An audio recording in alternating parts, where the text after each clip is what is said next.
Hey there, sleepyheads. Welcome back to the channel. Before we drift into tonight's tale of sonic frontiers, ancient civilizations, the island mysteries, I'd love to know, where in the world are you watching from tonight? And what time is it for you right now? Drop it in the comments below. It's always magical seeing how far and wide this sleepy little community reaches. All right, lights low, blankets up, let's begin. The sea is never truly quiet, but on the Starfall Islands, its voice feels softer, older, almost deliberate. Each wave that touches the shore seems to carry a secret. Each ripple drifts with the weight of memory.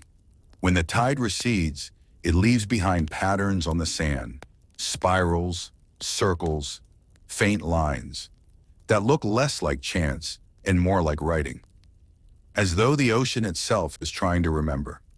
Stone pillars rise from the coastlines, leaning at odd angles, yet unbroken by centuries of storms. They are tall enough to cast long shadows across the cliffs when the sun rests low, and when night comes, they shine faintly, lines of blue energy weaving across their surface like veins of light. To stand before them is to feel the pull of two worlds at once, the natural and the constructed, the ancient and the eternal.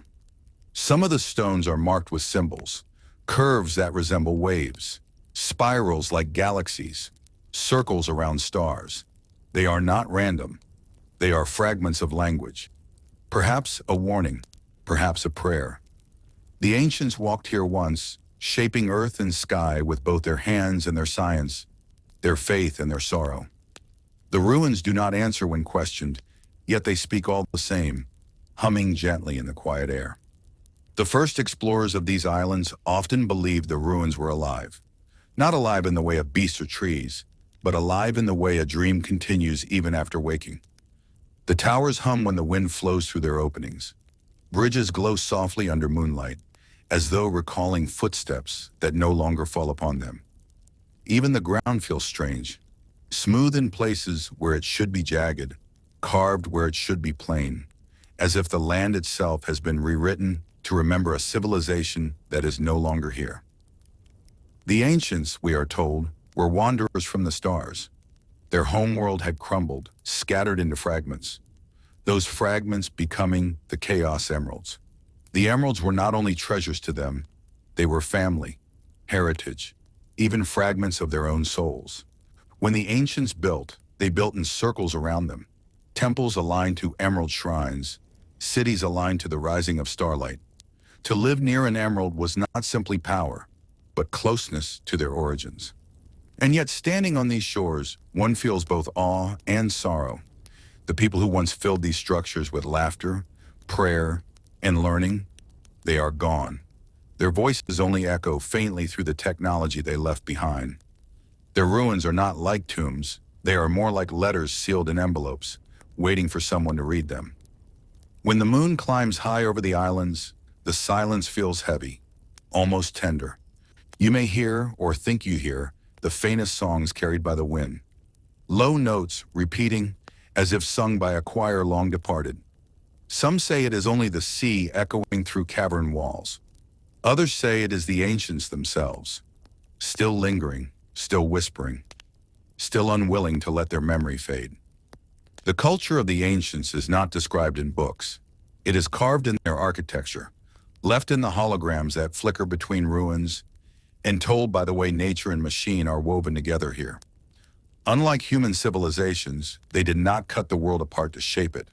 They bent it gently, folding stone into circuit, merging water with light, drawing energy from the emeralds in a way that did not wound the earth. Where they built towers, trees still grew. Where they carved temples, flowers bloomed in the cracks. They created harmony where others might have made scars. One can imagine how their days might have been. Children running across bridges of light, elders tending to gardens that shimmered with holographic blossoms, and families gathering at twilight when the shrines to the emeralds glowed brightest. Their rituals were likely simple, yet profound. Songs sung in spirals of stone, dances that mirrored the turning of stars, stories carried in both word and code. Their faith was not in gods above, but in the emeralds themselves, shards of the life they had lost, anchors of the life they still clung to. But the ruins also suggest fragility. Towers lean, bridges break, gardens fall to dust. The ancients built to endure, but nothing endures forever. The Starfall Islands are not merely a sanctuary, they are a graveyard, a last chapter left unfinished. The glowing veins across the stones look beautiful at night, yet they flicker, as though struggling to remain lit. Perhaps they too are fading, the way voices fade when no one remembers the words. The symbolism of the sea plays heavily into their story. The ancients are said to have been drawn to water, their bodies fluid, their movements graceful, like tides. To them, the ocean was not just a home, but a mirror, forever flowing, forever changing, yet forever whole. Some scholars whisper that this is why Chaos, the guardian born of their people, was shaped from water itself. He was not simply their protector, he was their reflection, living proof that their essence had merged with the world they chose as their refuge. The shores remember. That is what you feel when you walk here. Every gust of wind carries not only salt, but memory. The cliffs rise not only as stone, but as sentinels. The sand shifts not only with waves, but with whispers. The ancients may be gone, but the islands themselves are alive with their echo. And here lies the first great mystery. Were the ancients destroyed, or did they transform? Did the end consume them utterly, or did they dissolve into the seas, becoming the waves and rivers, the rain and storms? When you cup your hands in the island's waters, you may wonder, is this ocean merely ocean, or is it 1,000 voices flowing together? Symbolism surrounds every ruin. The spiral carvings may represent galaxies, reminding them of their lost home. The rings of light etched into stone may symbolize cycles, life, loss, rebirth. The glowing pathways that climb mountainsides may be both roads and rituals, lines walked by their people in ceremonies of remembrance. Every mark has purpose. Every design is both practical and poetic. The culture of the ancients seems to echo what would later be seen in other civilizations, such as the echidnas. But where the echidnas grasped at the emeralds for dominance, the ancients revered them for survival. This is perhaps the clearest difference. One sought power, the other sought belonging. Yet both were touched by tragedy, both consumed by forces they could not resist. As the night deepens, stars gather above the islands. The ruins glow brighter, as if answering to the heavens. It is here, beneath this sky, that you realize the Starfall Islands are not silent. They are speaking constantly, in light, in stone, in rhythm. We are simply not fluent enough to understand the language. You walk across the sand, and your footsteps feel heavy. You stand before a leaning tower, its glowing veins pulsing softly, and you wonder, was this a temple or a beacon? Was it a gathering hall or a farewell? You press your hand against its surface, and warmth answers from within. Not heat from the sun, not cold from the stone, something different, like a heartbeat, like memory stored in the walls. The silent shores live up to their name, but their silence is not empty. It is full of longing, of loss, of memory. Full of the ancients who stood here long before, who carried their broken world across stars, who tried to build peace from ruin. And though their bodies are gone, though their voices have faded, their story still lingers in every wave that kisses the shore, in every stone that gleams beneath the moon. And so the chapter closes not with silence, but with song. The islands hum, the sea whispers, the ruins glow, and in the distance the stars seem to lean closer, listening. For stories are not truly lost. They only wait to be told again. There is a hush that clings to the Starfall Islands. A hush that is not born of absence, but of reverence. The silence here is not empty. It is layered, like the pages of a book written in wind and stone. At first it feels like quiet, but the longer you remain, the more you hear. The steady pulse of waves, the trembling hum of ancient machines, the soft rustle of grass through ruins that should not still breathe. Travelers who linger here often report dreams unlike any they have known before. They dream of standing on shores where the sky is streaked with twin suns. They dream of cities built upon pillars of crystal, where water flows upward instead of down. They wake with their hearts heavy, as though they have borrowed memories that were not theirs to carry. These are not ordinary dreams. Perhaps they are fragments left behind by the ancients themselves, still seeking voices to share their story. The shores hold symbols that repeat again and again. Circles carved into stone, concentric and endless, speak of cycles, the rise and fall, the loss and return, the eternal wheel of history. Spirals etched into cliff sides recall galaxies, forever spinning, forever distant. Lines of glowing script run like rivers across broken walls, their meaning unknown, but their rhythm unmistakable. The ancients were poets, even in their architecture. They did not simply build walls. They wrote with them. Imagine for a moment a day in their lives. Morning begins with the rising glow of an emerald shrine, bathing their homes in light. Families walk across bridges that gleam beneath their feet, suspended above water that reflects the skies. The air carries a scent of digital blossoms, projected gardens where real flowers and illusions mix until they are indistinguishable. Children chase the shimmer of holographic birds that scatter when touched, laughing as if the world itself is play. Elders gather in circles, telling stories not only with words, but with light. Holographic records of their history, flickering in the air for all to see. In this blending of the physical and the ethereal, one sees their philosophy, that memory must be carried not just by people, but by the world itself. Perhaps they knew even then that they were fragile.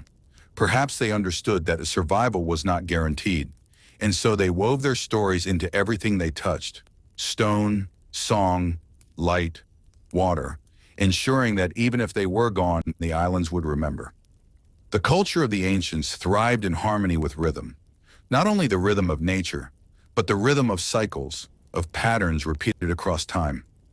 Their ceremonies are thought to have been circular in motion, dances spiraling outward, chants that began soft and grew stronger in waves, rituals held at intervals tied to the phases of stars and moons. To them, everything returned, everything echoed, everything repeated. Nothing ended without becoming something else. And yet how tragic it is that a people so devoted to cycles could not escape their own. They who honored repetition fell into the same fate as so many before and after: creation, hubris, and ruin. Their end was not of their choosing. It came from beyond, a darkness too vast to resist. But even still, their story is a familiar one. Walk deeper into the shores, and the ruins become more complex. Arches rise in pairs, joined at their peak by glowing rings. Platforms float in the air, still humming faintly, as though powered by a heartbeat that refuses to fade.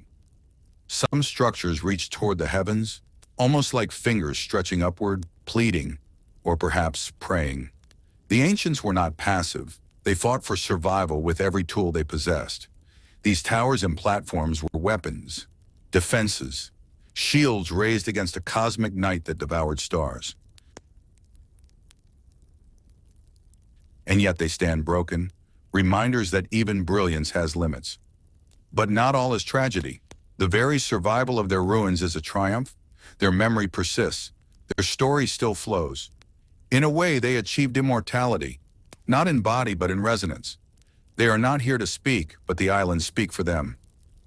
Consider the role of water once more. To the ancients, water was not just life, it was identity. Their very forms were fluid, their connection to the chaos emeralds woven through streams and oceans. They believed themselves kin to tides and rivers, inseparable from the cycle of rain and sea. And so when their world crumbled, they became water itself. Chaos, the guardian born of their grief, is proof of this transformation. He is a reminder that though a people may vanish, their essence may remain, reshaped, reborn. It is possible then that the sea surrounding these islands is not merely sea. Each wave may carry a memory, each drop a fragment of their existence. The ocean that laps at the silent shores may be the ancients themselves, dissolved but unbroken, forever flowing, forever watching. In this way, they achieved what no other civilization has: a union with the very world they sought to protect. There is also the symbolism of light.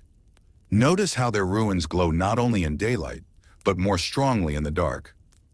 It is as if their creations were designed to defy the void, to shine brightest when surrounded by nothingness. Light to them was not simply illumination, it was defiance, persistence, a declaration that even when all else fails, memory will continue to burn. The flicker of their towers at night may be faint, but it is enough. Enough to remind us that they were here, that they mattered, that they left something behind. The silent shores are thus both grave and cradle. They mourn what was lost, but they also nurture what remains. They are haunted, yet hopeful. To walk their length is to feel both the weight of sorrow and the breath of renewal. Legends whispered among later civilizations speak of voices in the ruins. Not just songs in the wind, but whispers that address travelers directly. Some claim to have heard questions in languages they could not understand. Voices curious, almost childlike, asking, "Who are you? Where do you come from? Do you remember us?" Others claim to have felt hands, not seen but sensed, guiding them gently away from danger or urging them toward shrines. These may be fantasies born of imagination, or they may be the ancients still reaching out, unwilling to be forgotten. And here lies the essence of their culture: remembrance. More than power, more than progress, what the ancients sought was memory, to be remembered, to ensure that their story did not dissolve like mist at dawn. In this, they succeeded, for here we are, centuries later, still wondering, still listening, still piecing together their tale from fragments of stone and song. The symbolism of cycles returns again. The ancients vanished, and the echidnas rose, repeating their mistakes. The echidnas vanished, and others will rise, repeating the same again. Yet within this pattern lies a quiet beauty, the idea that no story ever truly ends. It folds back into the world, waiting for someone new to listen. The silent shores are proof of this. They are not only ruins of the past, but reminders of the future. As night deepens, the stars thicken above, and the ruins answer with their glow. A dialogue between sky and earth continues, eternal and unbroken. The ancients may be gone, but the conversation they began has not ended. It lingers in light, in water, in song. You sit upon the sand, the waves brushing gently at your feet. The ruins hum softly behind you, steady as breath. The sky stretches endlessly above, scattered with jewels of light. And in that moment you feel it. The islands are alive. Not alive in the way of beating hearts, but alive in the way of memory. They are not only land, not only ruins, not only silence. They are voices, stories, echoes. They are the ancients themselves, dreaming still, carried by stone and sea, waiting patiently for dreamers to listen. And so the silent shores whisper their truth, that nothing is ever truly lost, only transformed. That silence is not absence, but fullness. That memory is a tide which may recede, but always, always returns. The heart of the Starfall Islands does not beat with blood or bone. It beats with emerald light. Hidden deep within valleys, balanced upon cliffs, buried in shrines carved into mountainsides. There rest the chaos emeralds, shimmering fragments of a world long lost. To the ancients, these stones were not only powerful relics, they were kin. They were memory crystallized, fragments of a home that had been broken beyond repair. When the ancients first set foot upon these shores, weary from their long journey through the void, the emeralds pulsed to life, as though recognizing their children. Their glow was gentle, not a blaze but a welcome. And so around each emerald, the ancients built their first sanctuaries. The stones became centers of life, guiding both their technology and their faith. Picture it, a ring of pillars surrounding a single emerald, each pillar carved with symbols of water and stars. Families gathered in the circle not to worship in fear, but to stand in gratitude. The emerald was their reminder that they still belonged somewhere, that fragments of their destroyed world still glimmered in their hands. The emerald was not only energy, it was heritage. It was a story they could touch. Their cities grew outward from these shrines, always spiraling around the emeralds, never away from them. Their homes were built so that light from the emerald could flow through the windows each day, illuminating their lives like a constant sunrise. Their gardens were planted so that flowers would bloom in rhythm with the pulsing glow. Their art, their songs, even their games for children, all of them echoed the rhythm of the emeralds. To the ancients, the emeralds were not static. They believed each stone was alive in its own way, each with its own voice. Some emeralds, they said, sang softly like streams. Others hummed with deep tones like mountains. Others whispered, subtle as falling rain. The ancients learned to listen. They attuned their lives to these voices, shaping their ceremonies around them. It is said that every child born under an emerald shrine was brought before the stone on their first day of life. The emerald's glow would shine upon them, and the family would wait, listening, hoping for a sign. A shimmer in the light, a shift in tone, even the faintest hum was considered a blessing. The emerald's voice was a thread, binding the new life to the memory of a world that no longer was. But the emeralds were not only guardians of memory, they were also tools of creation. The ancients wove their technology around the emeralds' energy, bending it into bridges of light, machines of protection, circuits that never dimmed. Yet unlike later civilizations who would seek to control the emeralds, the ancients sought partnership. They did not command the stones. They listened to them. This harmony allowed their technology to grow without corruption. Their machines hummed like music rather than roared like weapons. Their bridges glowed like rivers rather than walls. Their cities breathed with the emeralds rather than suffocated them. The symbolism of emeralds as fragments is powerful. To the ancients, each stone was a shard of their lost world, and together they were a map of what had once been whole. Holding one emerald was like holding a piece of home, but gathering them all together was something greater. It was as though the soul of their world lived again in brief moments of unity. When the emeralds were united, legends say the skies themselves changed. Stars seemed closer, the sea glowed brighter, and even the ruins hummed in harmony. It was as though the lost world called out from beyond the void, answering through its scattered fragments. Their ceremonies around uniting the emeralds were moments of profound significance. Every few years, when all stones could be gathered in one place, the ancients would hold a festival unlike any other. The shrines would glow brighter than fire. Bridges of light would spiral outward, carrying music across the islands. Families would walk in processions, carrying offerings of water, flowers, and memory crystals to lay before the emeralds. At the height of the ceremony, when the stones resonated together, the air itself seemed to sing. Children were told that in those moments, if they closed their eyes, they might see their ancestors smiling, as if the stones themselves opened a door to memory. And yet, there is tragedy hidden in the glow. For all their reverence, for all their harmony, the ancients knew the emeralds were fragile guardians. They carried the weight of destruction, the memory of a world devoured, the scars of cosmic catastrophe. The emeralds were powerful, yes, but they were also reminders that no power lasts forever. Each stone was both hope and grief, both song and silence. This duality shaped the ancients' culture deeply. They did not see light without shadow. They did not celebrate joy without remembering sorrow. Their art often showed spirals broken at the edge, circles cracked in two, songs sung in pairs of major and minor tones. The emeralds taught them balance, that beauty and tragedy are inseparable, that survival comes not by denying grief, but by holding it close and letting it shape the soul. The Starfall Islands themselves became a canvas for this emerald-centered life. Shrines were not hidden away.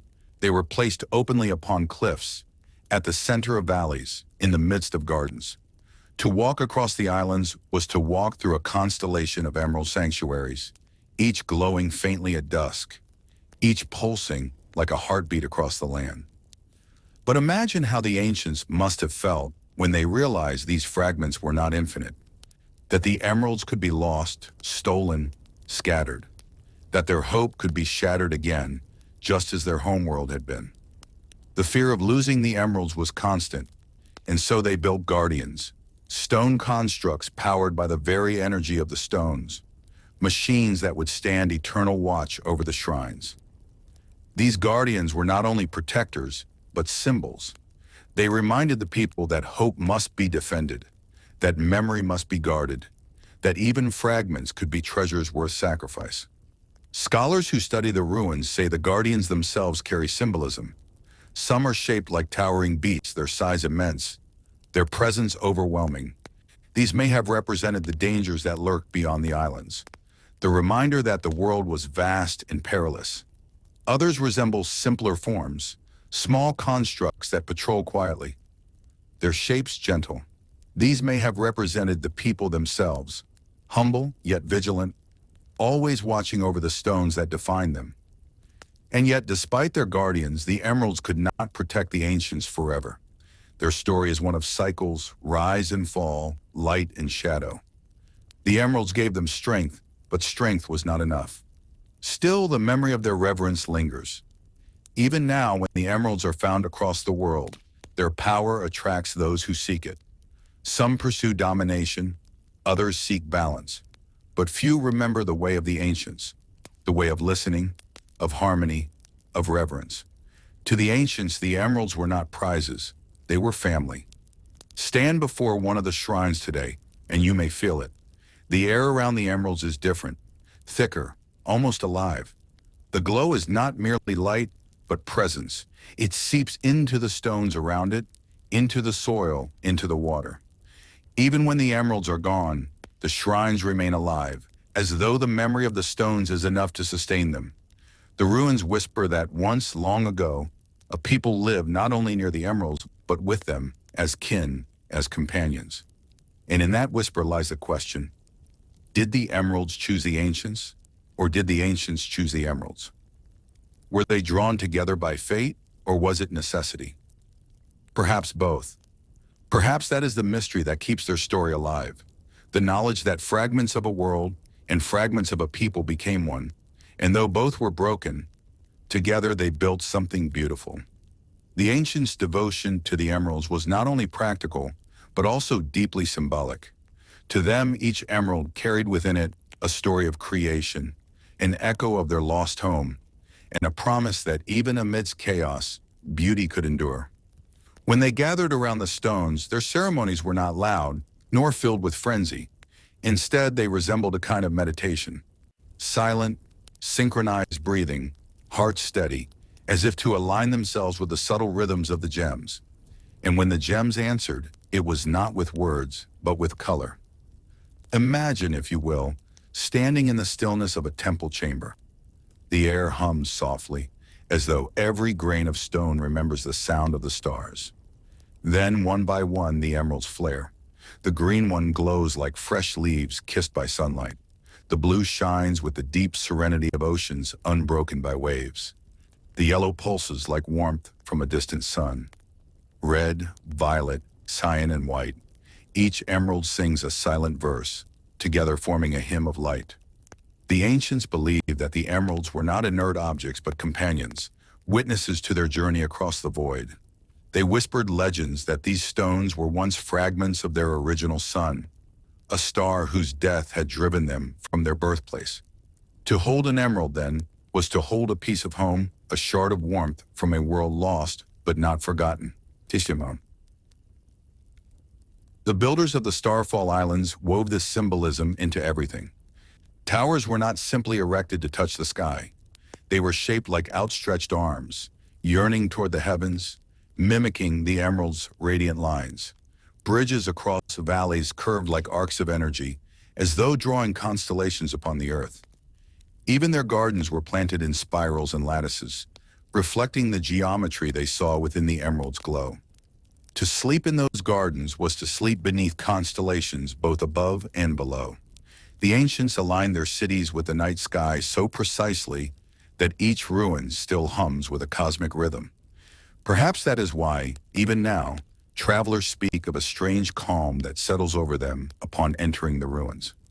It is as though the stones themselves breathe, as though the memory of devotion lingers in the soil. But reverence does not protect against tragedy. The emeralds, while beautiful, were unpredictable. Sometimes their light flickered faintly, as though withdrawn. Other times their power surged violently, overwhelming circuits and searing the air. The ancients both adored and feared this duality. One story, preserved faintly in digital fragments, tells of a village that built its entire life around the yellow emerald. They believed it to be the embodiment of warmth, so they placed it at the center of their community. For decades, the emerald glowed softly, nourishing their crops, warming their waters, and guiding their nights. Then, one season, its power flared beyond control. The ground cracked, storms erupted, and lightning danced endlessly above their homes. The villagers tried to calm the emerald with prayers and circuits, but it raged as if remembering the fury of suns collapsing. In the end, the village abandoned their sanctuary. The emerald dimmed in silence as though nothing had happened. To this day, the ruins of that village remain scorched, stones blackened, and trees petrified, a silent lesson about the fine line between devotion and dependence. The ancients did not stop their worship, however. They learned from their mistakes, balancing reverence with restraint. They built altars farther apart, each one surrounded by careful inscriptions warning of imbalance. They created rituals not to demand power, but to request harmony. The emeralds were no longer treated as tools of endless supply, but as sovereign entities with wills of their own. The cultural role of the emeralds deepened further. Children were told bedtime tales that each emerald contained the soul of a guardian watching over them. Green was the protector of forests, ensuring trees always returned after storms. Blue watched the seas, calming the waves for sailors. Yellow brought the dawn each day, keeping the eternal night away. Red ignited the fire in their hearts, inspiring courage. Cyan was the wind, whispering change. Violet was the dreamer, guiding their imagination.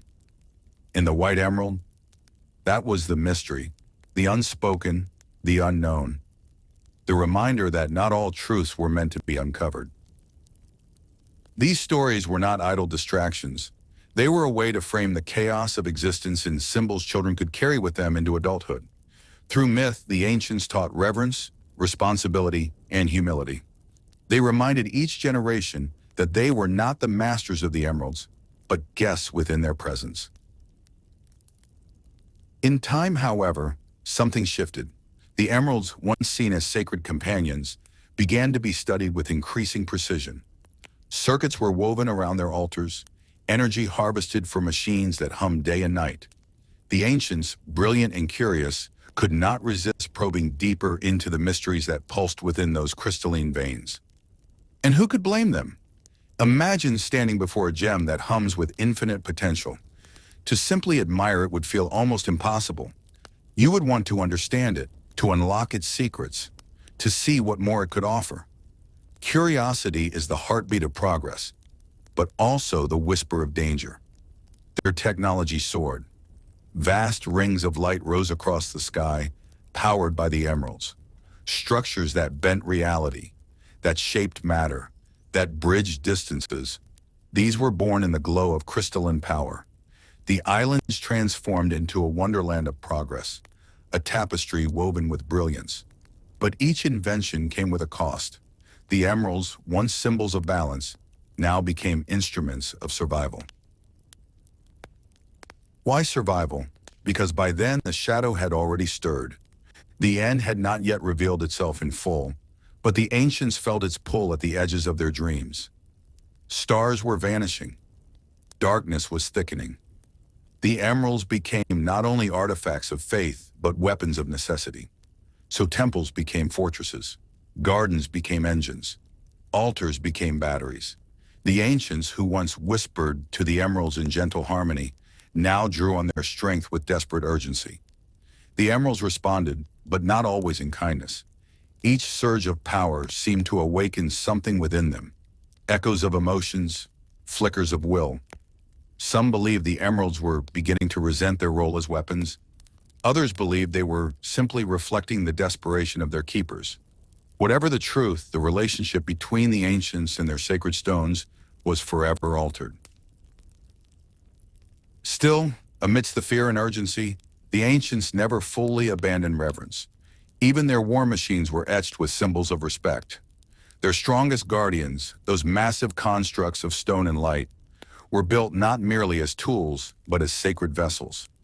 Each was assigned to watch over a specific emerald, not just to wield its power, but to guard its dignity. The guardians themselves were designed with artistry that transcended simple function. Wings shaped like feathers of crystal, faces carved to resemble forgotten deities, limbs inscribed with songs of devotion. These were not machines in the way we think of them. They were prayers given form, embodiments of the ancients' attempt to reconcile progress with piety. And yet the emeralds remained silent in the way that only infinite beings can be silent. They did not explain themselves. They did not guide directly. They offered power, beauty, and mystery, and left the ancients to interpret the consequences. In this silence, culture flourished. Musicians composed melodies said to echo the vibrations of each emerald. Dancers spun in spirals that mirrored the gem's energy waves. Poets wrote of love and loss using the emeralds as metaphors, the fragility of balance, the danger of obsession, the promise of renewal. Entire libraries were filled with works inspired by 7 jewels that never spoke. Is that not the paradox of beauty? That silence can inspire more words than sound, and stillness can inspire more movement than chaos. But perhaps the deepest symbol lay in how the ancients viewed the number 7 itself. To them, it was not a mere quantity. 7 was the cycle: birth, growth, struggle, learning, renewal, decline, and rest. Each emerald was tied to one of these stages, creating a cosmic wheel that governed not only their rituals, but their understanding of life itself. They believed that civilizations, like individuals, must pass through all 7 phases. No culture could remain in eternal growth, nor in eternal rest. To exist was to move along the wheel, guided by the emerald's silent witness. And so when storms came, or when tragedy struck, the ancients did not despair fully. They whispered, "We are in the struggle, but soon comes renewal." It was faith in cycles, faith in balance, faith in 7. Little did they know, however, that another cycle was forming, a darker one. Their reliance on the emeralds, their desperation to weaponize light against looming shadow, was pulling them into the same pattern that countless civilizations would later repeat. The echidnas would repeat it. Humanity would brush against it.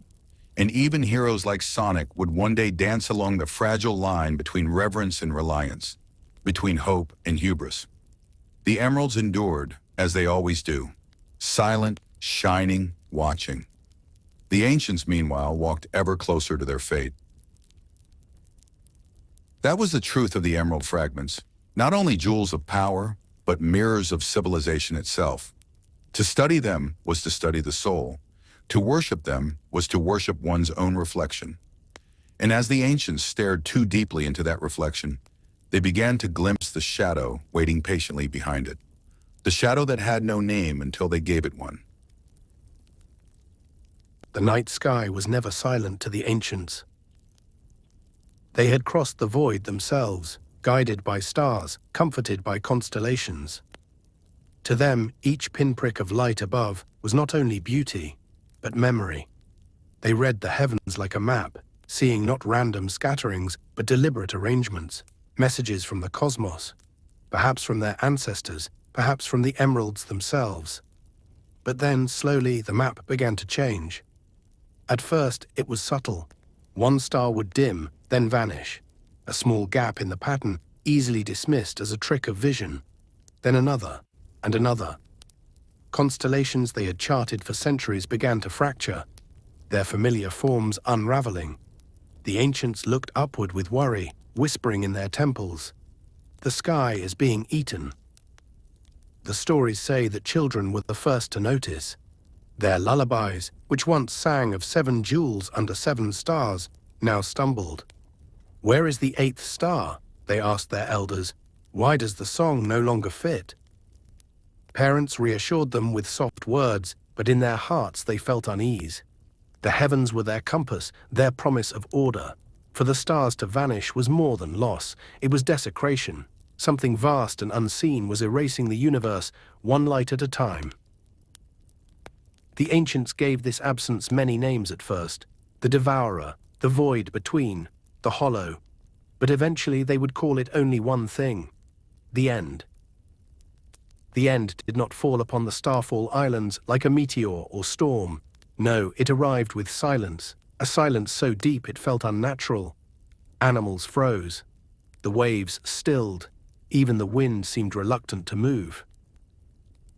Then a shape emerged at the edge of the heavens. To some it appeared as a shifting sphere, darker than night, a wound in the sky that swallowed starlight.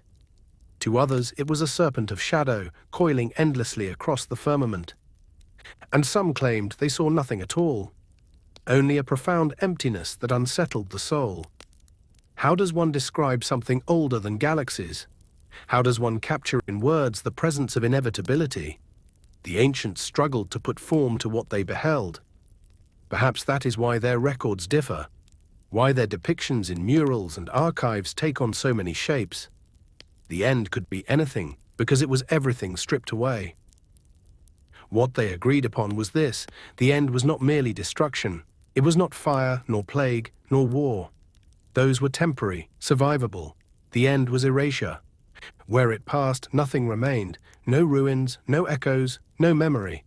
It consumed not only matter, but meaning. The emeralds, those faithful companions, pulsed with agitation in its presence. Their glow dimmed as if recoiling, as if remembering the fall of worlds before. For the first time, the ancients saw fear reflected in their sacred jewels. And when they witnessed this, their own fear multiplied. For if the emeralds trembled, what hope could mortals hold? The end did not always attack with violence. Sometimes it entered the mind. Elders dreamed of black oceans where no stars shone above. Children woke crying, their lullabies forgotten, their voices trembling with words that were not theirs. Engineers who once worked tirelessly on structures of light found themselves staring into the void, unable to remember what they were building. The end was not a beast to fight. It was a weight, a hush, a void that seeped into thought. It unstitched the will to resist, thread by thread. And yet, resistance sparked. The ancients convened in their greatest hall, a cathedral woven of crystal and stone. Its pillars were etched with histories, its ceiling painted with constellations. There, beneath the trembling glow of the emeralds, leaders, scholars, and guardians gathered. They knew they could not outrun the end forever. They had fled once from the collapse of their homeworld. Now the shadow had followed. To flee again would mean abandoning not only the islands, but their very memory. And so they resolved to make a stand. War was not their nature. They were builders, singers, dreamers, but desperation reshapes identity. They would become defenders, even if it meant their undoing. Thus began the forging of wonders unlike anything the Starfall Islands had ever seen. The ancients harnessed the emerald's light, not for gardens or songs, but for weapons. They carved titanic guardians from stone, vessels into which they poured circuits of energy and lines of prayer. Each guardian was linked to an emerald, not merely as a battery, but as a bond. These guardians were immense, taller than mountains, wings gleaming like glass in moonlight. They did not march like machines, but moved with solemn grace, as though aware of the burden they carried. Each step was a hymn, each gesture a plea: protect, endure, survive.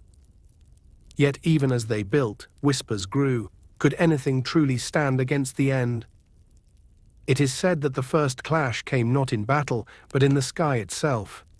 The emeralds flared, sending arcs of light into the heavens, beams so bright that the night became day. The end shifted, folding in on itself, as if studying the defiance of its prey. Then, with a silence louder than thunder, it descended.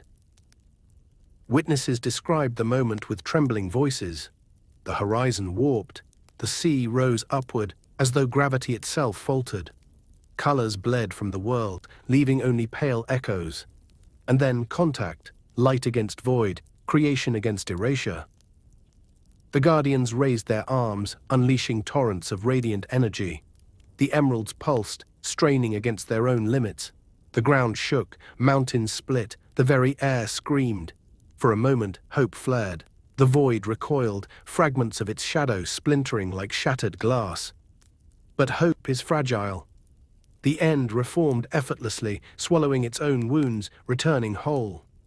The ancients realized in terror that they had not scarred it at all. They had only drawn its gaze more fully upon them. After that, despair seeped into their culture. Some still fought, still built, still believed the emeralds could prevail, but others began to doubt. They whispered that the emeralds were not protectors, but lures, that their light had guided the end to the islands in the first place. If so, then devotion had been their undoing. This division weakened them.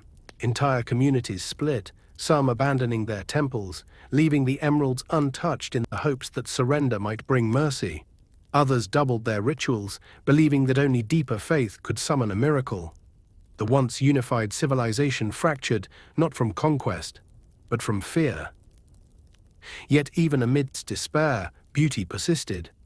Artists carved murals of guardians, holding back the tide of shadow, not as record, but as hope. Poets wrote verses comparing their struggle to a candle flickering in endless dark. Even if the night is infinite, one inscription reads, "Let the flame endure a heartbeat longer." Children still played in the gardens, though fewer with each passing season. Families still gathered at twilight to watch the emeralds glow, whispering gratitude for another day. It is often in the smallest acts, planting, singing, loving, that true resistance shines brightest. And the emeralds, they did not abandon their keepers. In those final years, their glow grew fiercer than ever, as though determined to shield the islands even at the cost of themselves. Their colors blazed so brightly that travelers from distant lands mistook them for new stars. Perhaps this was the emeralds' way of defying the end. Perhaps they knew they could not win, but could at least remind their companions that light is not measured in victory, but in presence. To glow, even when darkness seems inevitable, is itself a form of triumph. The ancients had not yet fallen, but the shadow pressed closer, patient as the tide. The battle between creation and erasure was only beginning. And in that beginning lay the seeds of their end. The shadow never rushed. That was its most terrifying quality.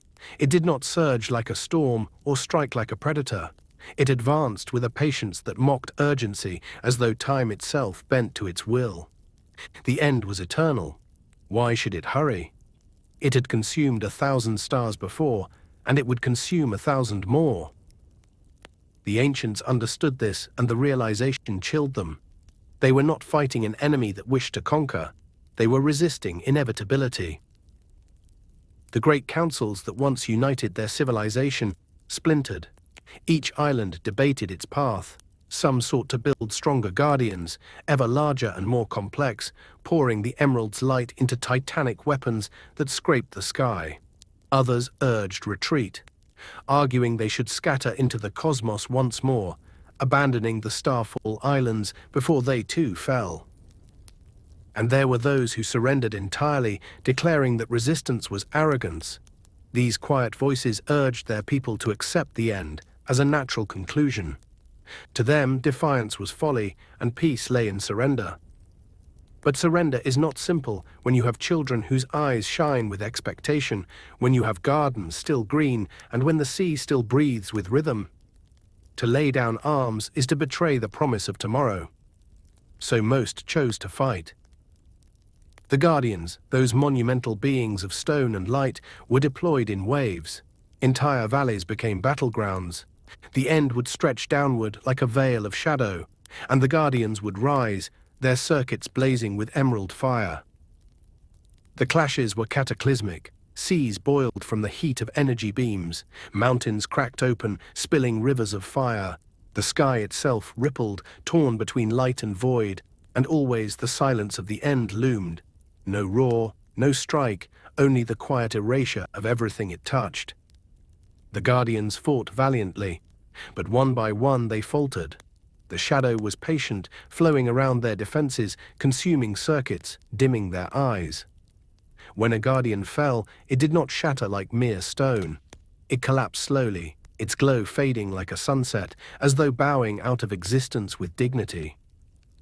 The ancients mourned each loss as if it were a family member, for in truth they were. These guardians were not machines. They were prayers carved into form. Their fall was more than tactical. It was spiritual. In the midst of destruction, the ancients did not silence their voices. They sang. As guardians battled, choirs gathered on cliff edges, raising hymns that echoed across the islands. The notes wove through the air, reaching even the warriors on the front lines. The songs were not battle cries. They were lullabies, blessings, reminders of home. They told of stars yet to be born, of gardens yet to bloom, of children yet to laugh. And some say the emeralds pulsed in time with these songs, glowing brighter as though moved by the music. For even in despair, beauty endured. But resistance came with costs, invisible as well as visible. The emeralds, strained beyond their natural balance, grew volatile. Their glow flickered unpredictably, lashing out in bursts of uncontrolled energy. Entire villages were consumed not by the end, but by the backlash of the stones themselves. The ancients faced a paradox. Their only hope of survival was also their greatest risk. The more they wielded the emeralds as weapons, the less stable those jewels became. Some scholars argued they were poisoning the very companions they had once cherished. Others claimed the emeralds were simply mirroring the chaos in their hearts. Whatever the truth, each day grew darker. One final gathering was called, a council known in fragmented records as the Last Dawn. It took place in a temple overlooking the sea, its windows carved so the sunrise would flood the chamber with light. Yet on that day the horizon was grey, the sun struggling to pierce through a veil of shadow. Leaders, guardians, poets and children stood together. There was no division now, only the shared knowledge that their end was near. They debated not how to win, but how to endure in some form, how to ensure their memory would not vanish with them. Some suggested inscribing every stone with their history, so that survivors might learn.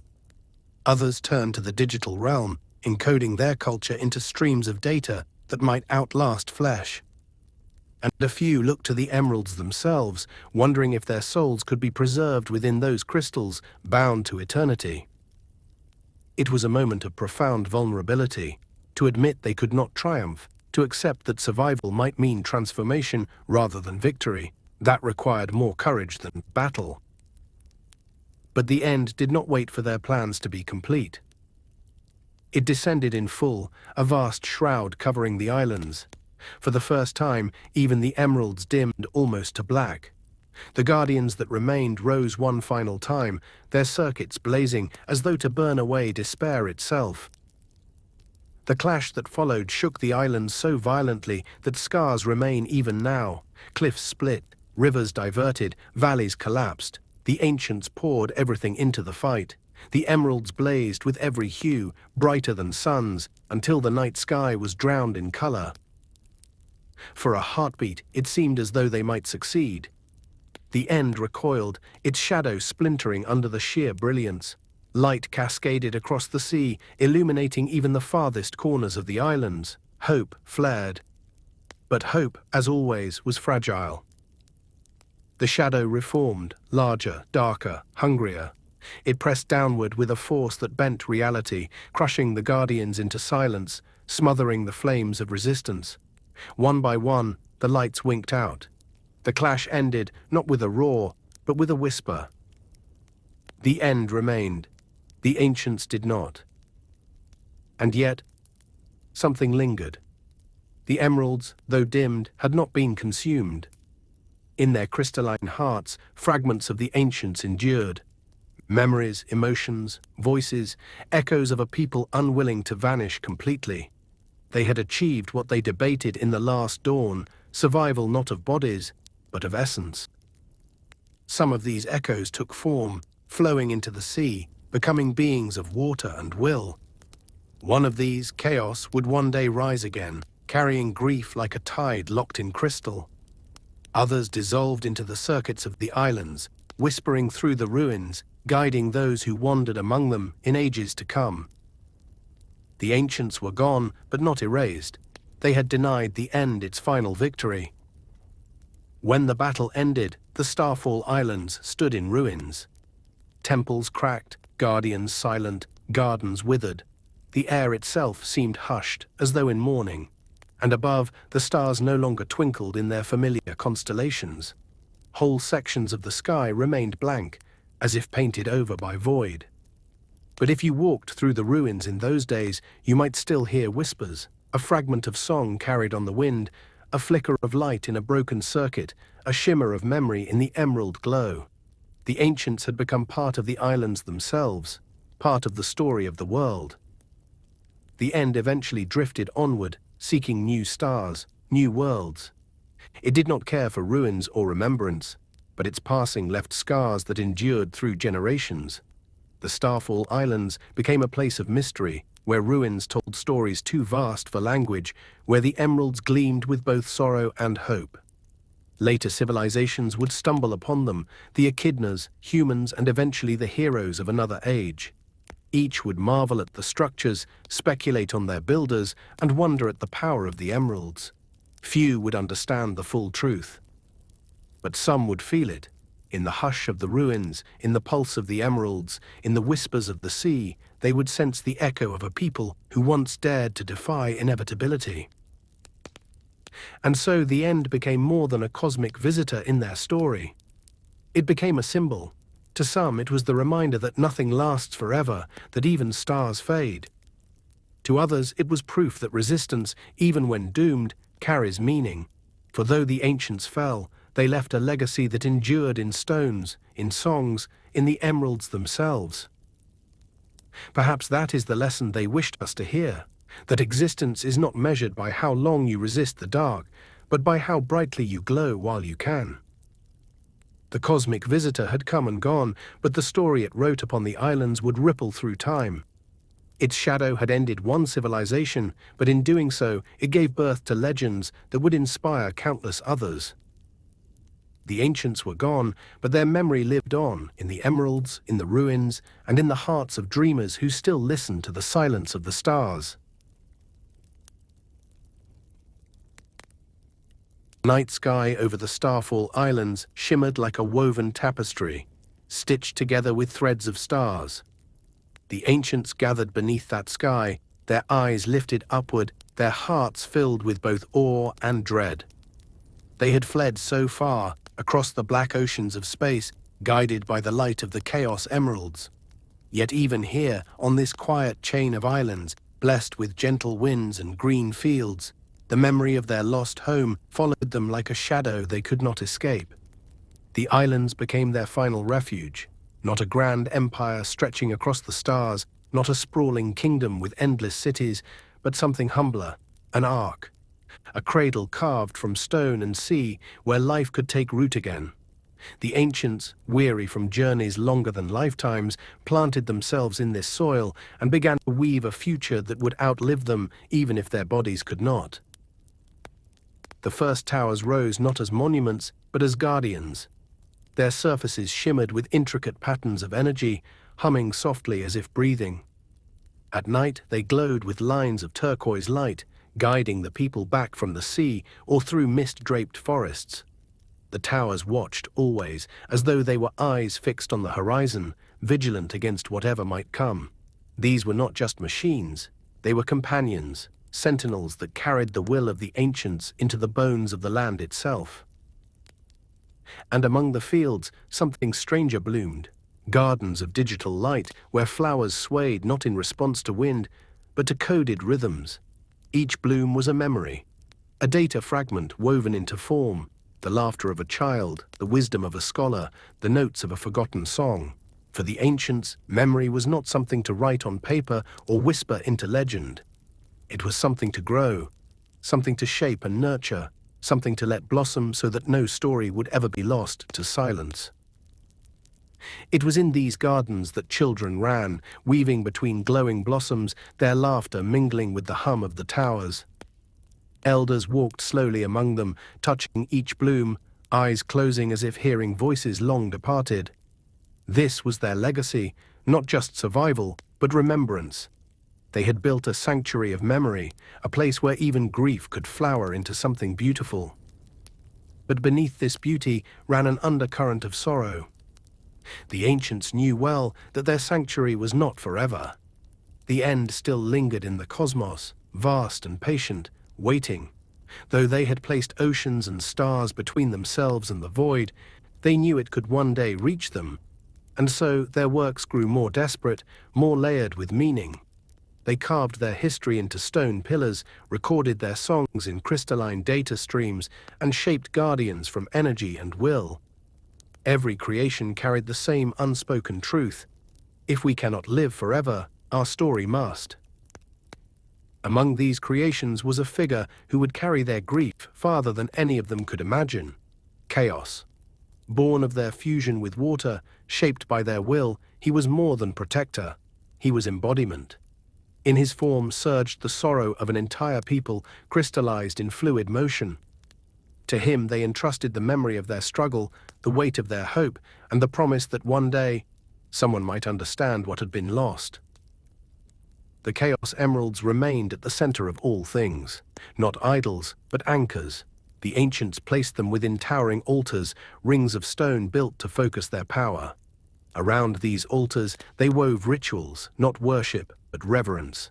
When the emeralds glowed, they gathered to sing songs of their homeworld, voices rising together in harmonies that reached skyward like beams of light.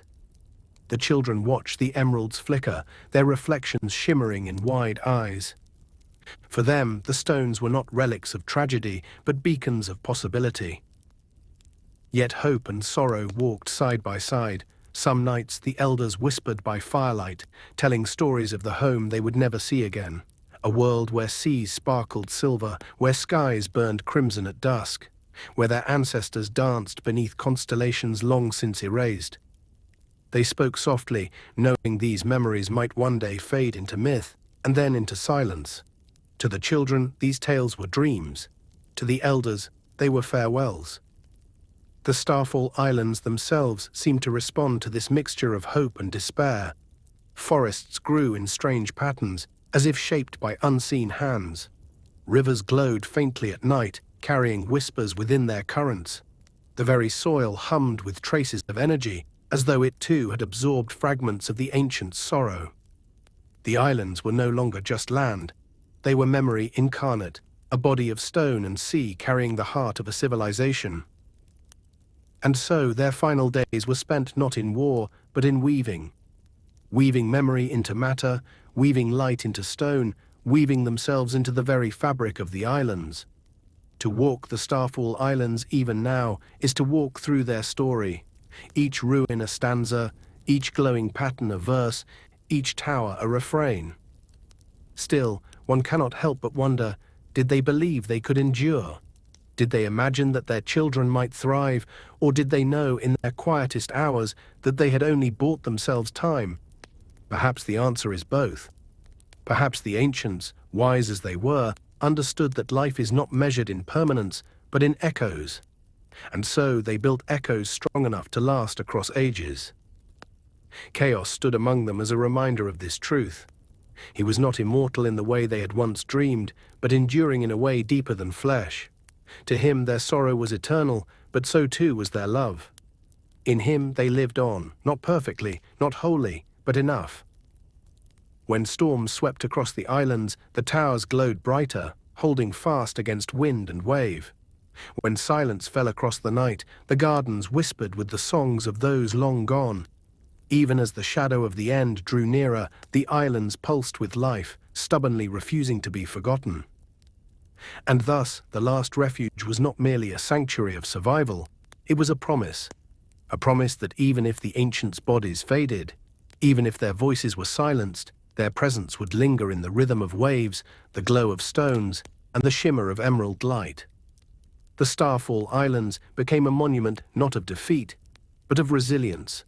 And though the ancients themselves would vanish, their story would remain, waiting for dreamers to listen, waiting for heroes to stumble upon it, waiting for the cycle of memory to begin anew.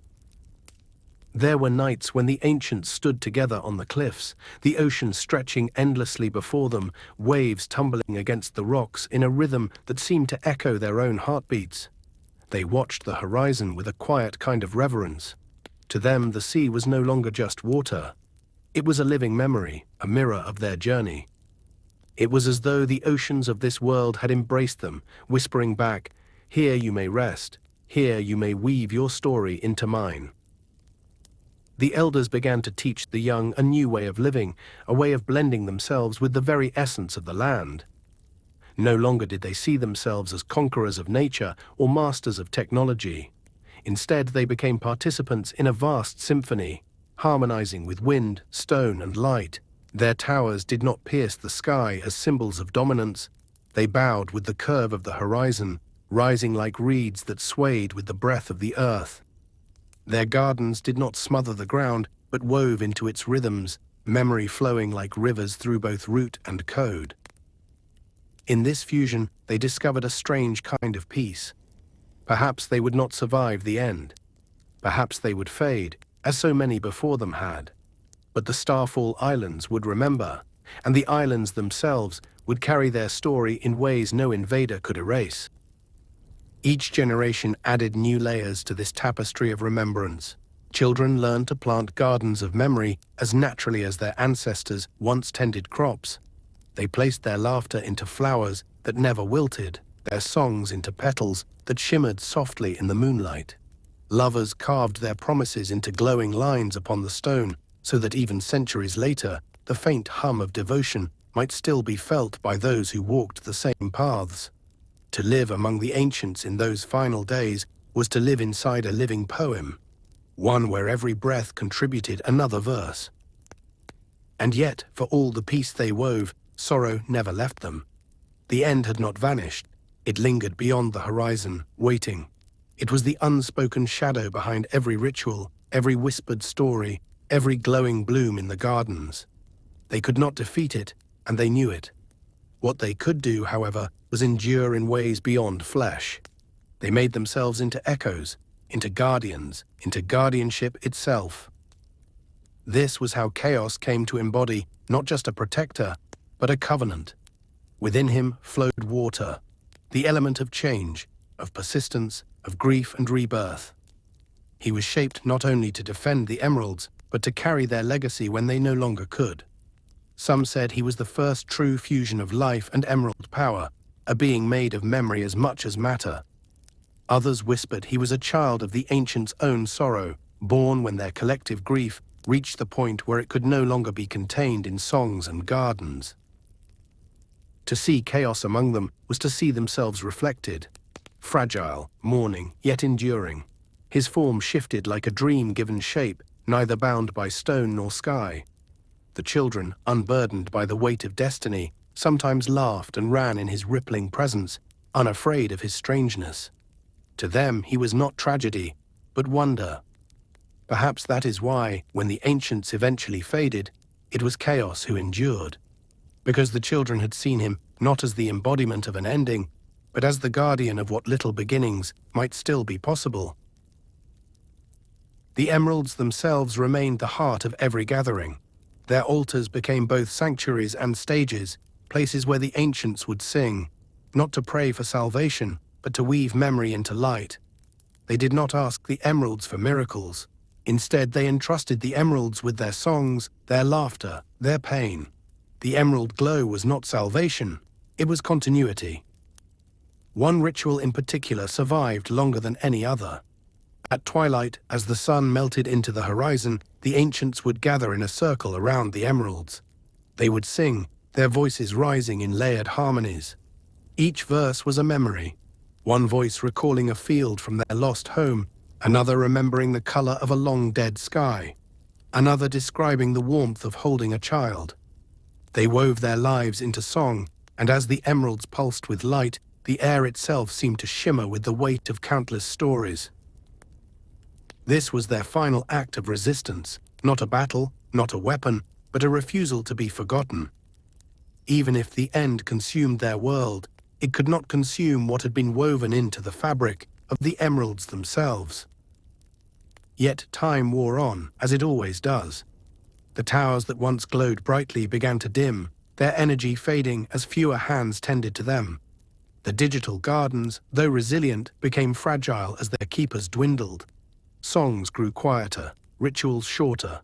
One by one, the voices of the ancients faded until silence pressed more heavily against the islands than ever before.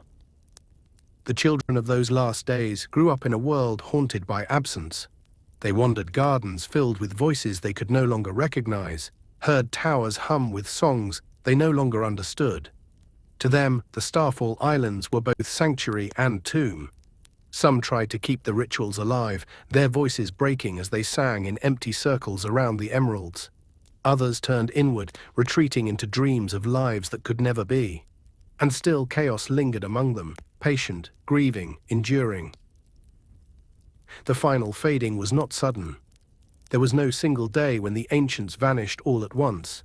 It was a slow unraveling, like threads coming loose from a tapestry, until nothing remains but fragments. One family left behind their memories in crystalline blooms. Another etched their names into stone that glowed for centuries afterward. An elder spent her last breath recording stories into a river of light so that the water itself would whisper them forever. They disappeared not in defeat, but in offering, each one leaving behind a piece of themselves as if scattering seeds into fertile soil. And then silence.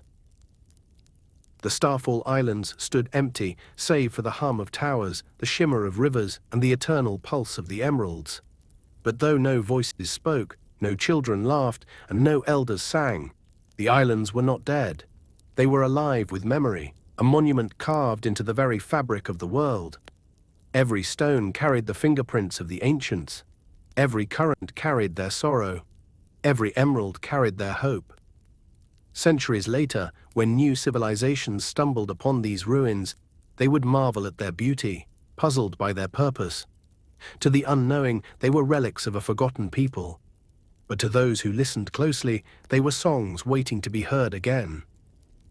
And so the last refuge lived on, not as a place where bodies survived, but as a place where stories endured.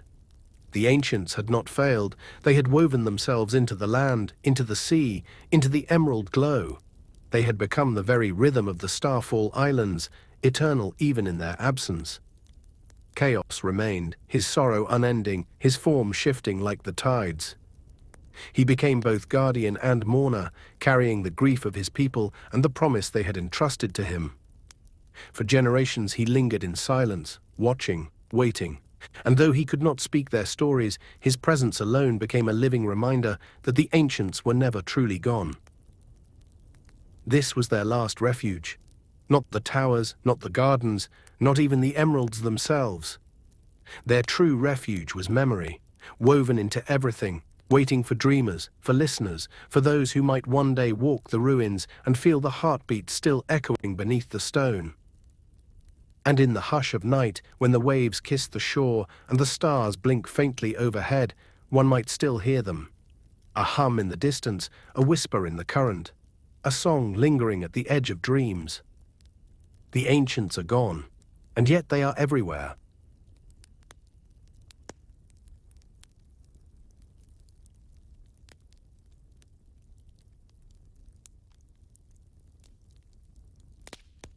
The silence of the Starfall Islands did not last forever. Time, as it always does, carried new footsteps to shores where the ancients' voices had faded. Wind swept across stone altars, grass crept through cracks in once glowing towers, and the world turned. And then, slowly, new eyes fell upon the ruins, wide with wonder, uncertain of what they saw. They came not as conquerors at first, but as seekers. Tribes wandered through the islands, tracing their fingers along patterns carved into stone, staring into pools that shimmered with faint light. They did not know the songs of the ancients, but they felt something stir in their bones. A hum, faint yet familiar, as though the land itself was whispering secrets just out of reach. The first of these new peoples did not have words for what they saw. They called the towers the tall watchers, and the glowing rivers the sky trapped in water. To them, the gardens of memory were fields of strange flowers that bloomed without soil. They were too young, too distant from the ancients' ways to understand. Yet they felt the presence nonetheless, and in their stories, the ruins became sacred. Generations passed, and reverence deepened into ambition. What began as awe slowly transformed into hunger, for among these new peoples were the echidnas, a proud and ambitious race whose eyes often turned toward the emerald glow. They were builders, warriors, seekers of power, and when they discovered the Chaos Emeralds, their destiny began to mirror that of the ancients. The emeralds called to them, not with words but with promise, power enough to shape the land, to command the elements, to rule destiny itself. Where the ancients had once seen continuity, the echidnas saw conquest. Where the ancients had sung songs of remembrance, the echidnas drew plans of dominion. They carved temples not to safeguard memory, but to exalt themselves. Their altars rose higher, sharper, hungrier. It was not malice that drove them, at least not at first. It was fear. Fear that their tribes would scatter, that their people would fade, that the cycles of time would erase them, just as they had erased the ancients. To the echidnas, the emeralds were salvation, a means to seize control of fate. They believed that if they held the emeralds tightly enough, they could stand against whatever void or enemy might come. But power is a mirror, and the emeralds reflected back what was within. Where the ancients poured sorrow and love into the stones, the echidnas poured ambition and fear. The glow of the emeralds shifted, harder and colder, as though recoiling from the hands that clutched them. And then came the tragedy. The story is old, retold in fragments and whispers, but its essence lingers in the ruins of Angel Island. The echidnas sought to harness the full might of the emeralds, reaching for the master emerald itself, a stone older and more powerful than all the rest combined. Yet in their ambition, they awakened chaos, the guardian who had carried the grief of the ancients for centuries. What the echidnas saw as an obstacle was, in truth, a living memory. To them, chaos was a monster, a beast standing between them and their destiny. But chaos was no beast. He was sorrow made flesh, grief turned into guardian.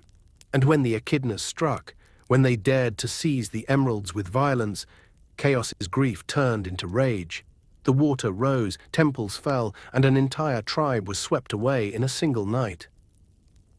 It was the echo of the ancients' tragedy, replayed in a new key. The cycle of hubris and ruin had begun again. But the story did not end with destruction. Survivors carried the tale forward, reshaping it into myth. To some, chaos became a warning, a spirit to be appeased, a guardian to be respected.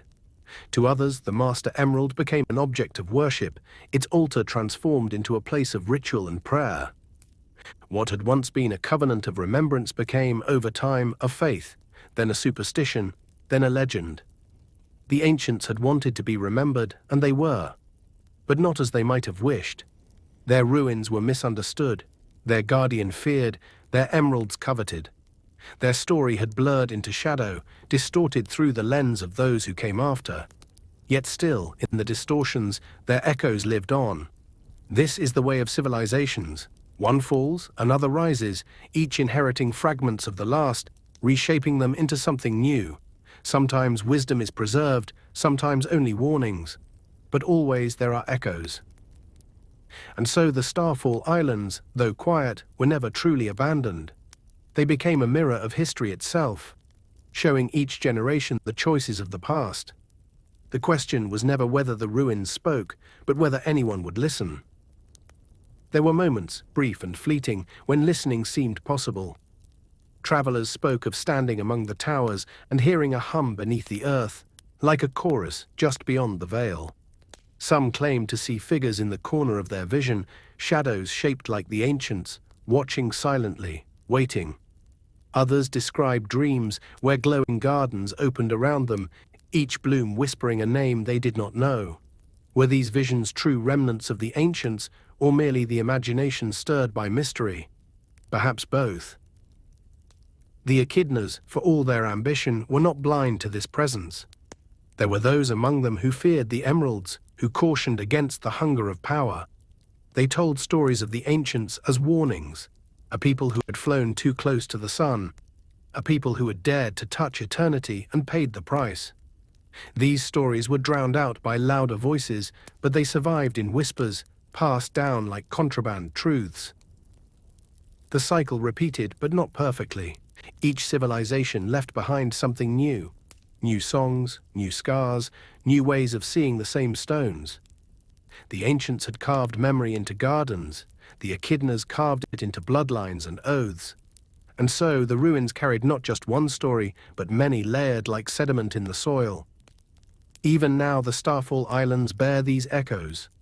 When the wind brushes through the grass, one can hear both the songs of the ancients and the chants of the echidnas. When the rivers glow faintly at night, one can see both the sorrow of chaos and the ambition that awakened him. The land itself remembers all of it, layering memory upon memory, refusing to let any story vanish completely. Perhaps this is the greatest mystery of the Starfall Islands, that they are not merely relics of one civilization, but a stage upon which history performs again and again. Each act is different, yet strangely familiar. Each tragedy echoes the last, each hope mirrors a forgotten dream. The islands are a spiral, not a line, forever drawing those who arrive into patterns they may not even see until it is too late. And yet, even in the repetition, there is beauty. For what is an echo if not proof that a voice once existed? What is a cycle if not a reminder that life endures even in fragments? The ancients may have fallen, the echidnas may have faltered, but their stories ripple outward still, shaping those who come after. The storm had passed, leaving the skies above Kronos bathed in a shifting glow of moonlight and starlight.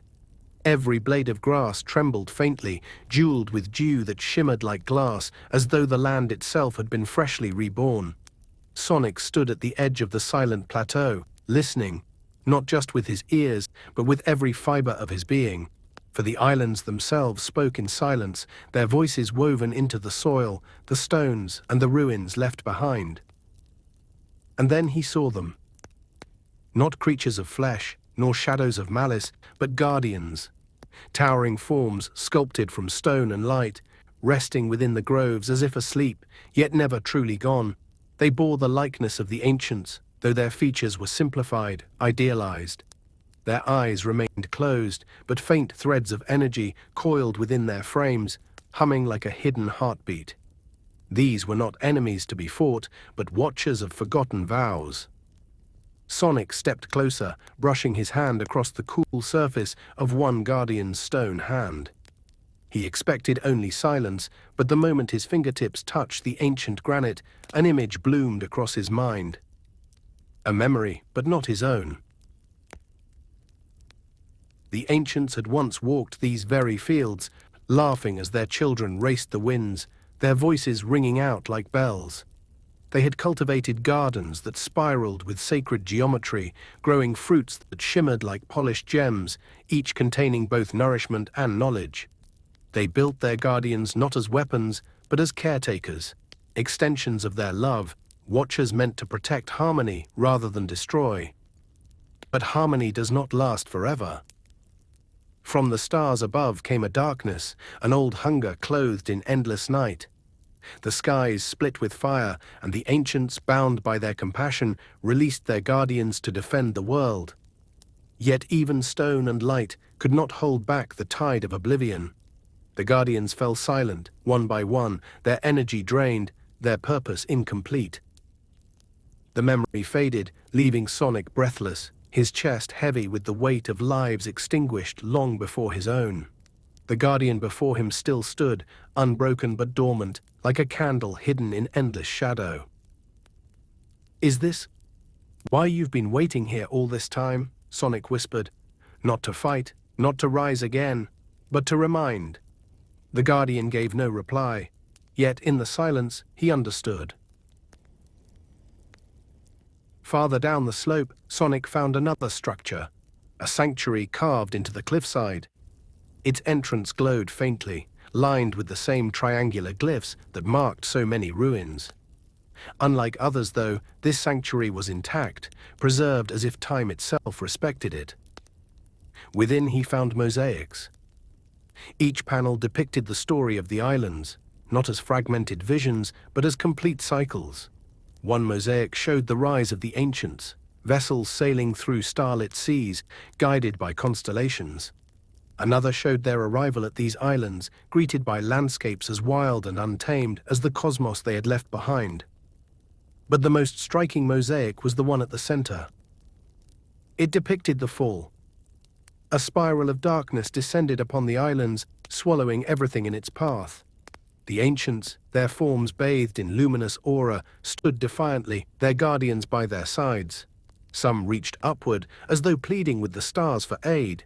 Others embraced their children, shielding them from the inevitable.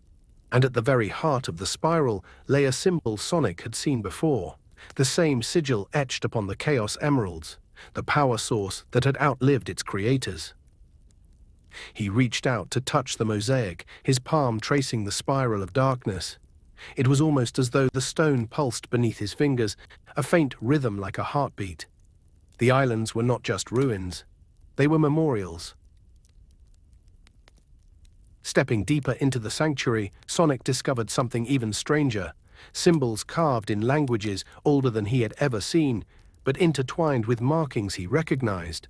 Shapes resembling the writing of the echidnas from Angel Island. Faint patterns echoing the mystic runes of the Babylon rogues' sky-faring ancestors. These were not coincidences. The ancients had not only existed here, but left ripples across all cultures to follow. Their knowledge had scattered like seeds, taking root in distant lands, flowering in the myths of many peoples. The realization struck him with quiet awe. The Chaos Emeralds, the Master Emerald, the temples and shrines scattered across the world. They were not isolated mysteries. They were branches of the same tree, roots spreading outward from the Starfall Islands. Every story Sonic had ever lived through, every battle fought against Eggman, every legend passed down through Knuckles' clan, every myth whispered in forgotten ruins, was a fragment of this greater tale. The ancients had been the beginning, and perhaps in some way they had never truly ended. Sonic lingered in the sanctuary for what felt like hours, tracing each mosaic, each symbol, letting the silence carry him. But the islands had more to reveal, and he could not remain in one place forever. Emerging back into the moonlit air, he followed the river that cut through the valley. Its waters gleamed silver, winding between rocks and ruins, carrying faint reflections of the constellations overhead. And as he walked, the guardians stirred. Not fully, never fully, but their presence grew stronger. One shifted slightly, its stone hand lowering as though acknowledging his passing. Another opened its eyes for only a moment, revealing not hostility, but kindness, before closing them again. They were not rising to fight, not reawakening to relive old battles. They were watching, reminding him of their charge, to guide the living with the memory of the past. And Sonic, for once, did not rush. He simply walked, listening. Later he arrived at a grove unlike any he had seen before. Here the air vibrated faintly, almost like the gentle hum of a lullaby. In the grove's center stood a pillar, glowing faintly with inscriptions. Around it lay offerings, not from the ancients, but from those who had come later. Shells arranged in spirals, flowers woven into crowns, simple carvings left behind by travelers. The grove had become a place of remembrance, not abandoned but honored, touched by hands of countless generations who may not even have known its full history. Sonic knelt before the pillar, running his fingers across the carvings. He could not decipher the words, but he didn't need to. The meaning was clear. This was a promise that even in silence the ancients would not be forgotten. The guardians were proof. The sanctuaries were proof. The whispers of energy in the air, the power of the Chaos Emeralds, the very soil itself, all were echoes of the same vow. And for Sonic, standing there beneath the starlit sky, the weight of that vow pressed deep into his heart. He realized something then. He was not merely a traveler through ruins, not just an adventurer unraveling mysteries. He was a part of the chain.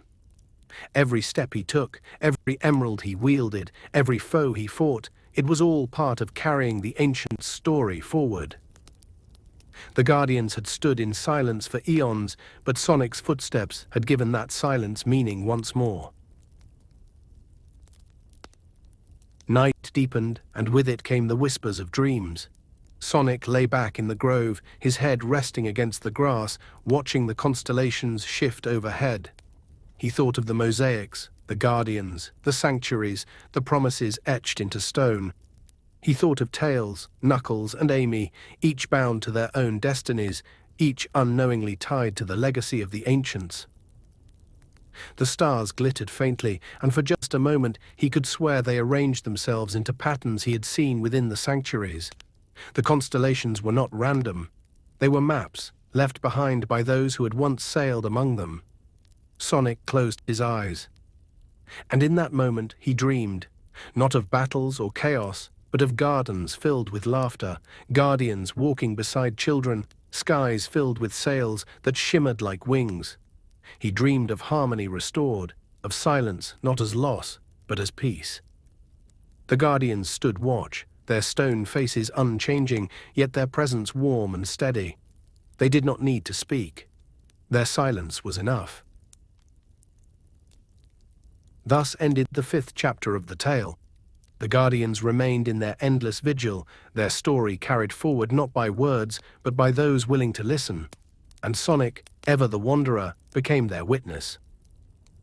The silence of the Starfall Islands was not emptiness, it was memory, it was promise.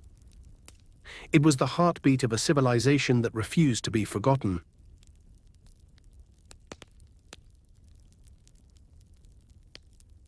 The dawn came softly over the Starfall Islands, gilding the broken ruins in shades of rose and gold. The sea stretched endlessly in every direction, its surface glimmering as if sprinkled with fragments of shattered emeralds. Sonic stood on the highest cliff of Oranos Island, gazing across the horizon where land and water kissed.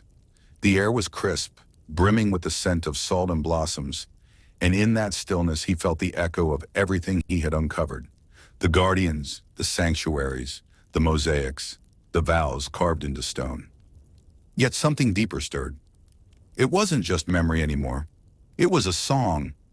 At first it was faint, so soft he might have mistaken it for the breeze weaving through the grass.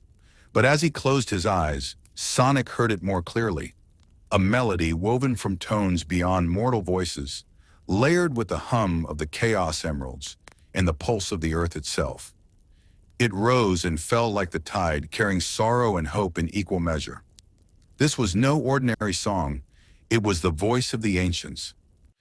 He descended from the cliff and followed the sound, every step pulling him closer to its source. The path wound between columns cracked by time, their surfaces etched with runes that glowed faintly in rhythm with the melody. The carvings were no longer dormant. They were awake, alive, resonating with the same cadence that filled the air. Sonic realized then that the song was not just heard, but felt. Each note sank into his chest like a heartbeat, reminding him that life and memory were not separate things. The ancients had left behind their culture not only in stone and light, but in vibration, in resonance. The ruins were instruments, and the world itself was their choir.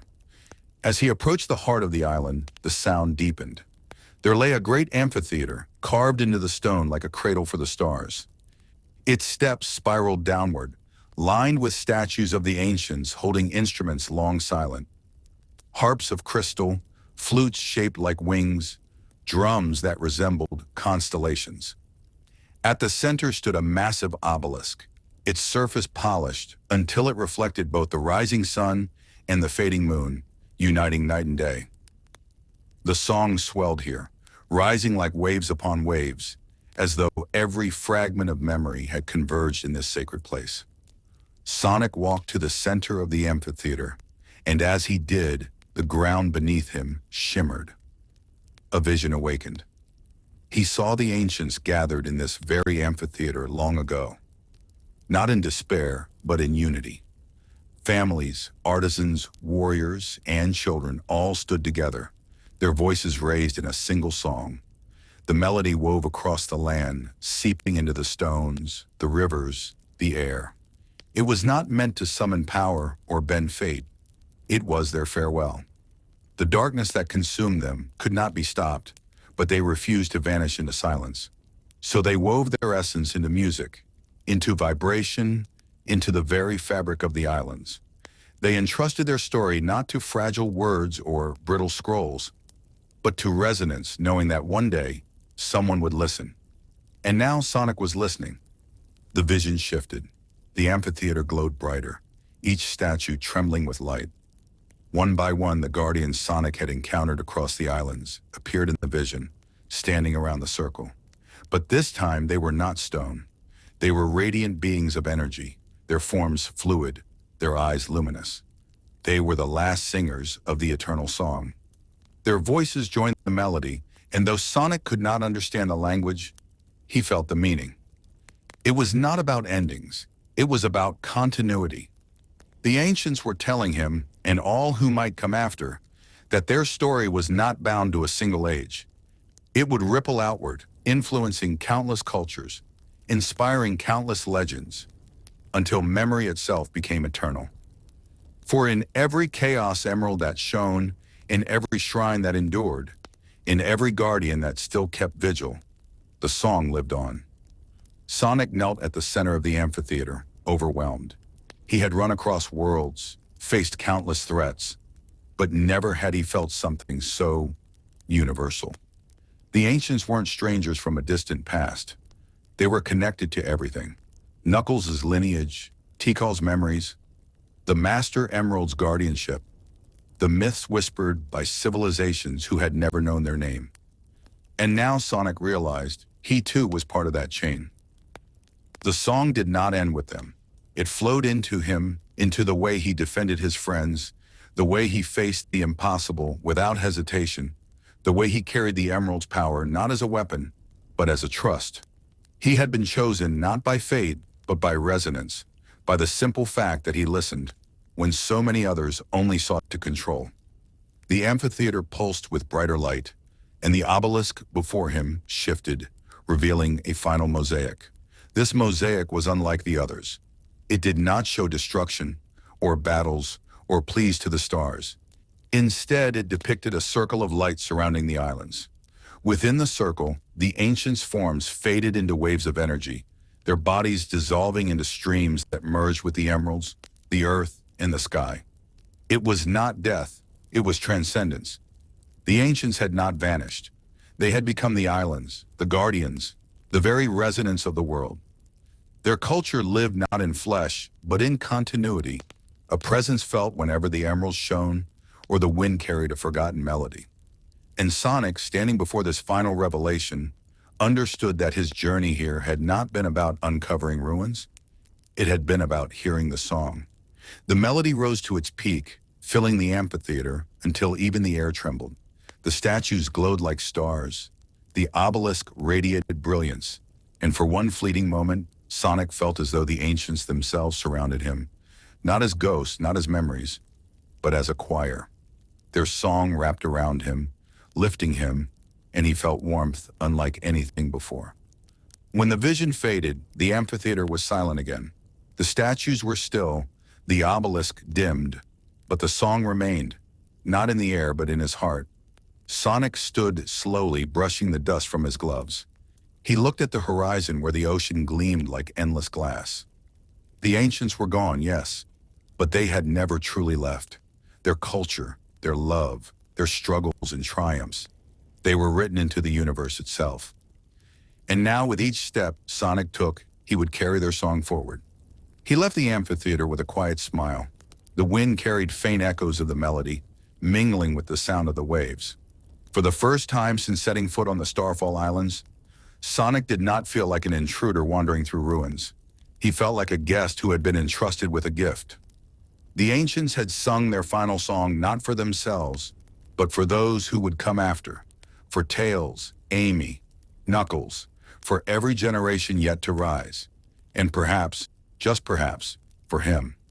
The eternal song of the ancients would never fade, not as long as someone remembered, someone listened, someone carried it onward. And Sonic was ready to be that someone. The sun rose higher, but the light felt different now. Brighter, yes, yet also softer, as if the world itself had been washed clean overnight. Sonic walked slowly down the slope that led from the amphitheater. the memory of the song still vibrating in his chest. Every sound around him, the chirping of birds, the rustle of the wind, the faint crash of waves, felt like an echo of that melody. The ancients were gone, yet everywhere. Each pebble, each blade of grass, each shimmer of the tide carried some part of them. It was as if the universe itself refused to let their story end, weaving them into every detail of creation. Sonic paused and let the breeze flow past his quills. He smiled faintly. "Guess you're still out there, huh? Watching, listening." And somehow he knew they were. The path brought him into a valley lined with crystalline pillars. The sunlight refracted through them, scattering rainbow arcs across the ground. Sonic slowed, running his hand along one pillar, and it thrummed gently beneath his touch. A note rang out, clear, pure, part of a chord waiting to be completed. He tapped another, and a different note joined the first. The valley was an instrument. The ancients had carved it not as a monument, but as part of their eternal song. Travelers who passed through could awaken the music, carrying forward the sound of harmony. The notes wove together, filling the valley with chimes that seemed to ripple into the sky itself. And Sonic laughed softly. "So that's your trick.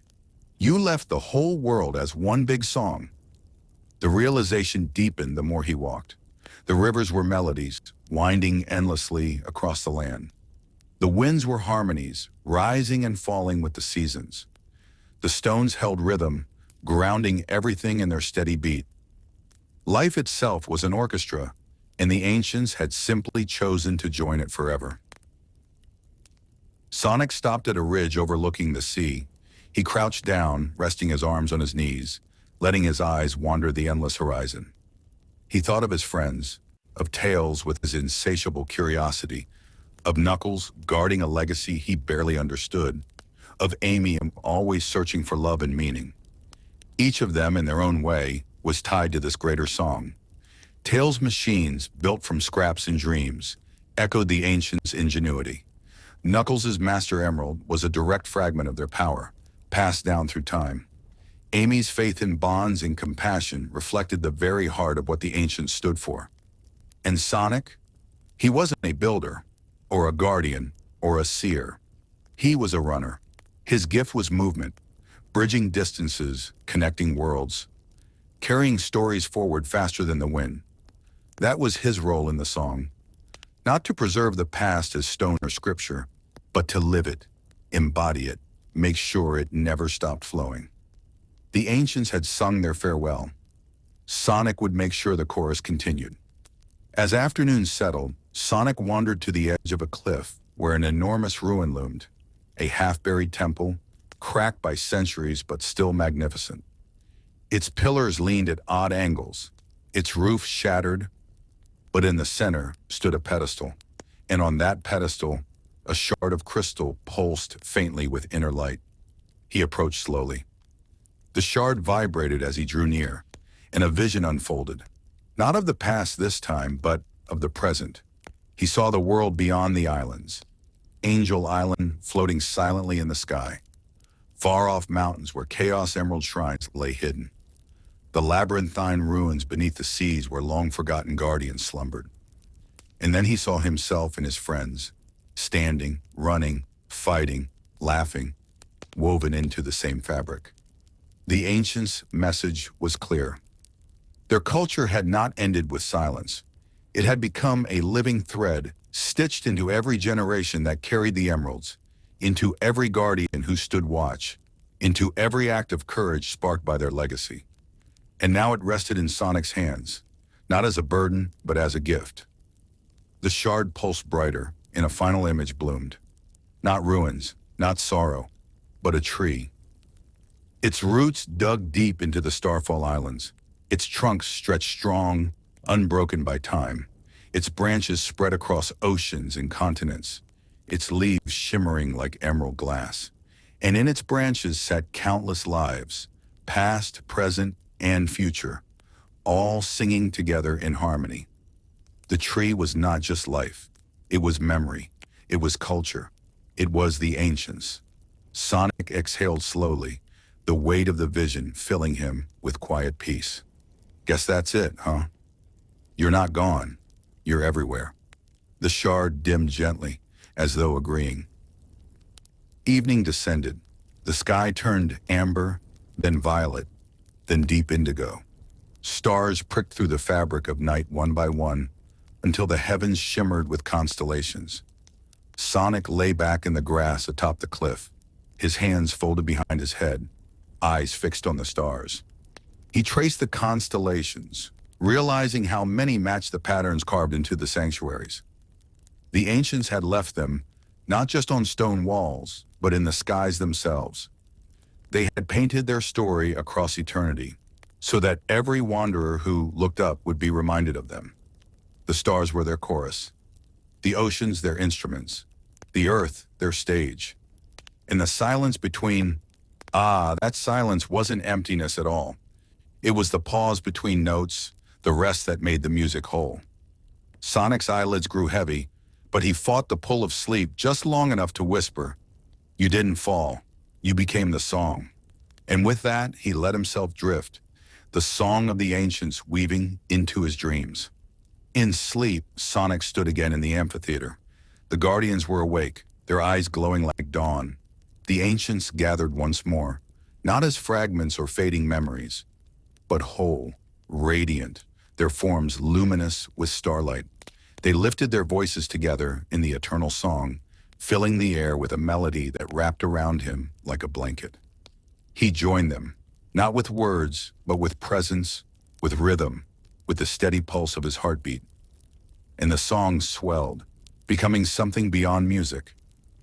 It was warmth, it was peace, it was love. When the dream began to fade, Sonic did not feel sorrow. He felt completion. The ancients were not asking to be remembered. They were asking to be continued, and he knew he would. When morning returned, Sonic woke with the sun warming his face. The island stretched before him, quiet yet alive, every ruin and stone now glowing with new meaning. He rose, brushed off his gloves, and stretched with a smile. The journey wasn't over. The story wasn't over. The song wasn't over. It would never be over, as long as he kept running. Thus the eternal song of the ancients closed, not as an ending, but as a beginning, echoing in every ripple of the ocean, every whisper of the wind, every emerald that shone with impossible light. The Starfall Islands were no longer just ruins. They were the chorus of eternity. And so the mysteries of the Starfall Islands settle like stardust in our minds, questions still unanswered, legends still echoing. But perhaps that is the beauty of stories like these. They remind us that wonder never ends. It only waits for us to return. Thank you for drifting with me through the ruins, the whispers, and the forgotten dreams of Sonic Frontiers. Until next time, rest well, dream deep, and may the stars watch over you. Good night.